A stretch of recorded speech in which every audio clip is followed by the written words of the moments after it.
नमस्कार दोस्तों, स्वागत है आप सभी का हमारे चैनल फाइनटेक बिहार के में। दोस्तों आज की वीडियो में मैं आप सभी को बताने वाला हूं कि आप अपना खुद का ई कॉमर्स बिजनेस किस तरीके से स्टार्ट करेंगे और किस तरीके से दोस्तों आप अपने प्रोडक्ट को ऑनलाइन सेल करेंगे। ठीक है, और कौन कौन से ऐसे स्टेप रहने वाले हैं जिनको आप फॉलो करके अपने ई कॉमर्स बिजनेस को बना सकते हैं।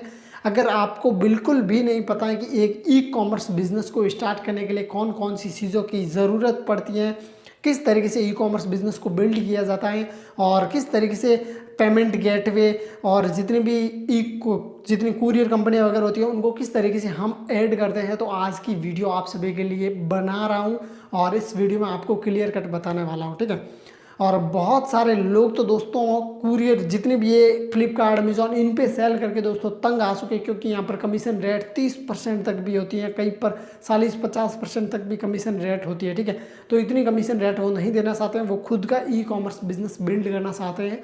तो अगर आप खुद का ई कॉमर्स बिजनेस बिल्ड करना चाहते हैं तो आज की वीडियो को पूरा देखिएगा। इस वीडियो में क्लियर कट आपको सारी चीज़ें समझ में आने वाली है। ठीक है, तो चलिए इस वीडियो को स्टार्ट करते हैं। तो सबसे पहले दोस्तों आपको बता देता हूं कि ई कॉमर्स बिजनेस बिल्ड करने से पहले आपको एक अपनी कैटेगरी डिसाइड करनी है। ठीक है, कि मैं कौन सी कैटेगरी में ई कॉमर्स बिजनेस अपनी वेबसाइट बनाऊंगा और वहां पर प्रोडक्ट लिस्टिंग करूंगा। ठीक है, तो कैटेगरी होना ज़रूरी है। अगर आप सारे प्रोडक्ट शुरुआत में मिक्स करेंगे तो दोस्तों आप इतना ज़्यादा ग्रो नहीं कर पाएंगे। तो दोस्तों अगर आप ज़्यादा प्रोडक्ट पर फोकस करेंगे तो आप अपने बिजनेस को जल्दी ही मेरे हिसाब से बंद हो जाएगा। ठीक है, तो आप शुरुआत में किसी एक कैटेगरी पर फोकस करिए ताकि आपका बिजनेस ज़्यादा ग्रो हो। ठीक है, और उसी कैटेगरी में दोस्तों आपकी पकड़ ऐसी रहेगी और धीरे धीरे जब आपका बिजनेस बड़ा होता है, बिल्ड होता है अच्छा और अच्छी पकड़ बनाता है, तो फिर आप दूसरी कैटेगरी को ऐड कर सकते हैं। ठीक है, अमेजोन ने भी कुछ ऐसा ही किया था। शुरुआत में उसने बुक बेचना स्टार्ट किया था और उसके बाद धीरे धीरे आज सारी कैटेगरी उस पर ठीक है मिलती है। तो आप भी शुरुआत में एक कैटेगरी पर फोकस कीजिए। ठीक है, तो कैटेगरी डिसाइड करने के बाद दोस्तों दूसरा पॉइंट आता है आपके पास, वो है आप अपने जो बिजनेस का आपने नाम सोचा है उसका एक डोमेन नेम परचेज कर ले। ठीक है, क्योंकि दोस्तों डोमेन नेम के बिना आपकी वेबसाइट नहीं बनेगी। जैसे कि डोमेन नेम का मतलब है flipkart.com, ठीक है, amazon.in.com, ठीक है, ये सारे डोमेन नेम है। तो इस तरीके का आपकी वेबसाइट का एक डोमेन नेम होना ज़रूरी है। तो आप एक डोमेन नेम बाय कर लीजिए, साथ ही साथ दोस्तों आप एक होस्टिंग भी बाय कर लीजिए। होस्टिंग का मतलब है कि जहाँ पर आपकी वेबसाइट का सारा डेटा वगैरह स्टोर रहेगा, ठीक है, ऑनलाइन, तो उसको होस्टिंग बोला जाता है। होस्टिंगर वेबसाइट है, वहाँ पर बहुत सारी ठीक है अच्छे अच्छे ऑफर आपको मिलते रहते हैं, तो वहाँ से आप होस्टिंग बाय कर सकते हैं। अब दोस्तों तीसरे नंबर पर बात करते हैं तो वो है वेबसाइट को डिज़ाइन करना। ठीक है, बिल्ड करना, डिज़ाइन करना या फिर वेबसाइट बनाना।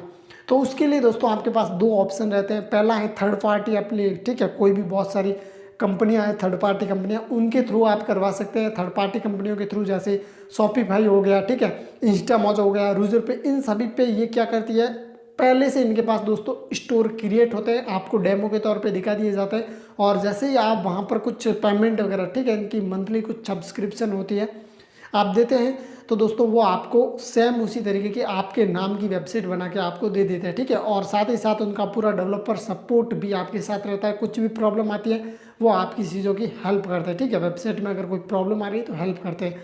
और दूसरा है दोस्तों ओपन सोर्स, जहाँ पर दोस्तों जैसे कि अगर आपने ठीक है होस्टिंग वगैरह परचेज कर लिए तो आप अभी वर्ड प्रेस पर जाएंगे। ठीक है, तो वर्ड प्रेस के साथ प्लस में एक दोस्तों वू कॉमर्स का एक दोस्तों उनका सॉफ्टवेयर है बना हुआ, तो आप उन दोनों के ऊपर अपनी वेबसाइट को डिज़ाइन कर सकते हैं। और डिज़ाइन करने के लिए दोस्तों यहाँ पर आपको कुछ नहीं लगना, आप जिस तरीके की कस्टमाइज अपनी वेबसाइट करना चाहते हैं वैसे कर सकते हैं। तो आपके ऊपर कोई भी ठीक है कुछ ऐसा रोक टोक नहीं है। ठीक है, तो ओपन सोर्स में आप अपने अकॉर्डिंग वेबसाइट बना सकते हैं, लेकिन अगर आप थर्ड पार्टी में जाते हैं तो उनकी जो बनाई हुई है वही आपको मिलेगी। ठीक है, और वो आपको डेवलपर पूरी सिस्टम सपोर्ट देगा। और अगर आप खुद बना रहे हैं तो अगर आपको नहीं बनानी आती है तो आपको कुछ लोग ठीक है जो भी डेवलपर वगैरह होते हैं उनको हायर करना होता है वेबसाइट बनाने के लिए। ठीक है, तो इस तरीके से वेबसाइट आपकी डिज़ाइन हो जाएगी। अब दोस्तों फाइनली 4 नंबर पर बात करता हूँ और वो है दोस्तों मार्केटिंग। अब दोस्तों अगर आपकी वेबसाइट बन गई है, डिज़ाइन हो गई है, तो मार्केटिंग करना ज़रूरी है, क्योंकि आपकी वेबसाइट को कोई जानता तो है नहीं। ठीक है, तो मार्केटिंग करने के लिए भी आपके पास दो ऑप्शन रहेंगे। एक तो दोस्तों आप एसईओ के थ्रू अपनी वेबसाइट को गूगल में रैंक करवाएंगे, और दूसरा है आप एडवर्टाइजमेंट चला के अपनी वेबसाइट पर सेल लाएंगे। ठीक है, तो पहले एडवर्टाइजमेंट की बात करता हूँ। तो यहाँ पे दोस्तों फेसबुक हो गया, ठीक है, इंस्टाग्राम हो गया, और इसके अलावा दोस्तों गूगल पर आप गूगल एडवर्टाइजमेंट का, ठीक है, प्रोग्राम है, उसमें भी आप अपनी वेबसाइट की एडवर्टाइजमेंट चला सकते हैं। ठीक है, इंस्टाग्राम पे आपने देखा होगा कई बार, ठीक है, एडवर्टाइजमेंट दिखती है, वहाँ से लोग सेल भी करते हैं, ठीक है, कुछ प्रोडक्ट। तो आप इंस्टाग्राम पर भी अपनी वेबसाइट को, ठीक है, एडवर्टाइजमेंट के थ्रू रन करवा सकते हैं, सेल ले सकते हैं। अब दोस्तों इसके अलावा एसईओ में जैसे दोस्तों कई बार क्या होता है, जैसे कोई ज्वेलरी, ठीक है, सेल करा है। जैसे मैं यहाँ पे एग्जांपल दे देता हूँ आपको कि अगर कोई राजस्थानी ज्वेलरी, ठीक है, कोई बाय करना चाहता है तो वो गूगल में सर्च करेगा, तो वहाँ पर दोस्तों रैंकिंग में दोस्तों वेबसाइटें जितनी भी दिखेगी उसमें दोस्तों आपकी वेबसाइट भी होना चाहिए। ठीक है, तो एसईओ आपको अच्छे से करना आना चाहिए अपनी वेबसाइट का, तब दोस्तों आप उस वेबसाइट को रैंक गूगल में करवा सकते हैं और वहाँ से आपकी सेल आएगी। ठीक है, तो ये तो हो गया मार्केटिंग का कॉन्सेप्ट। अब दोस्तों बात करते हैं पेमेंट गेटवे। अगर दोस्तों आपने वेबसाइट जैसे बना दी, प्रोडक्ट भी लिस्ट कर दिए, अब दोस्तों आपके पास आएंगे ऑर्डर, तो पेमेंट गेटवे होना ज़रूरी है। पेमेंट गेटवे में दो चीज़ें होती है, पहला सीओडी, दूसरा, ठीक है, प्रीपेड पेमेंट, ऑनलाइन पेमेंट जो लेते हैं उसको प्रीपेड पेमेंट बोला जाता है। तो अगर सीओडी में दोस्तों अगर करते हैं तो इसके लिए दोस्तों कुरियर कंपनियाँ, ठीक है, होती हैं, वही आपका काम करेगी। वो कौन सा, ये मैं नेक्स्ट पॉइंट में बता रहा हूँ। ठीक है, तो अब दोस्तों ऑनलाइन पेमेंट की बात करते हैं। ऑनलाइन पेमेंट में क्या होता है कि थर्ड पार्टी बहुत सारी, ठीक है, कंपनियां, अगर खुद की बनाओगे, ठीक है, पेमेंट गेटवे खुद का बनाओगे तो बहुत ज़्यादा दोस्तों कॉस्टली पड़ेगा, बहुत ज़्यादा पैसा खर्च होगा और पूरी एक डेवलपर टीम रखनी पड़ेगी। ठीक है, तो आप थर्ड पार्टी किसी भी कंपनी को ले सकते हैं, जैसे कि इंस्टामोजो हो गया, ठीक है, रूजर पे हो गया, पेटीएम का खुद का भी एक थर्ड पार्टी, ठीक है, पेमेंट गेटवे है। तो आप इन सभी को यूज़ कर सकते हैं, और भी आप रिसर्च करके इंटरनेट से पता कर सकते हो इनकी दोस्तों पेमेंट गेटवे को आप अपने, ठीक है, वेबसाइट पर ऐड करके दोस्तों वहाँ से पेमेंट ले सकते हैं। तो ये पेमेंट गेटवे क्या करते हैं, आपके कस्टमर से पेमेंट लेते हैं, आपके अकाउंट में ट्रांसफ़र कर देते हैं। तो ये होता है पेमेंट गेटवे का प्रोसेस, और ये थोड़ा सा कमीशन जो भी इनका होता है वो ले लेते हैं, ठीक है, कट कर लेते हैं। तो इस तरीके से पेमेंट गेटवे भी आपका ऐड होगा। अब दोस्तों सीओडी के बारे में दोस्तों मैं नेक्स्ट पॉइंट में बता रहा हूँ। ठीक है, तो वो होता है दोस्तों अब शिपमेंट। जैसे आपका प्रोडक्ट है, अगर ऑर्डर मिले हैं तो उस प्रोडक्ट को कुरियर कंपनी वाला लेने आएगा। ठीक है, तो वो कैसे आता है वो भी मैं बता देता हूँ। तो इसमें भी दोस्तों एक थर्ड पार्टी बहुत सारी कंपनियां होती हैं, और इसके अलावा दोस्तों सीधा आप कंपनी के थ्रू भी जुड़ सकते हैं, जैसे ई-कॉम हो गई, फॉडेक्स हो गई, ये बहुत सारी दोस्तों कुरियर कंपनियां हैं। ठीक है, तो इन कुरियर कंपनियों के साथ आप दोस्तों टाइप कर सकते हैं, कुछ इनके होते हैं, ठीक है, एग्रीमेंट वगैरह वो करने पड़ते हैं आपको।